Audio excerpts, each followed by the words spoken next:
beginning with John chapter 15 verse 30 as quoted by my brother Shorosh, where Jesus is answering Philip, he says, if you have seen me, you have seen the Father. Which by reasoning, the Christian thinks that Jesus is the Father. But if we look at it in its context, again, there are a series of misunderstandings. From the very word go, chapter 14 begins with that misunderstanding, and the misunderstanding of the disciple continues.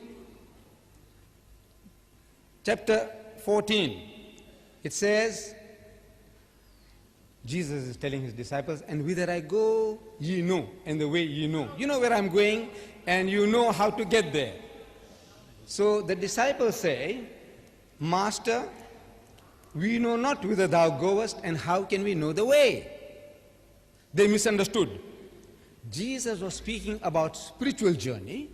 They are thinking of geographical locations, like Dundee, Newcastle, where? Southampton.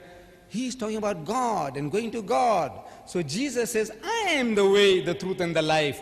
No man cometh unto the Father but by me. This was too heavy for them.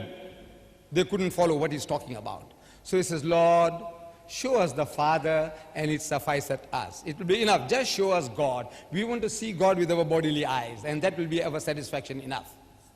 In answer to that, Jesus says, Philip, you have been with me for so long. You are a Jew. As a Jew, you ought to know better than that no man can see God and live. God is not seen at any time. And you, being with me for 3 years, you still haven't understood my mission. You want to see God with your physical eyes when you can't even look at the sun. If you have seen me, you have seen the Father. Meaning, if you understood me, you would understand what God is. And this is the language he's speaking ever and anon. He says, seeing they see not, hearing they hear not, neither do they understand.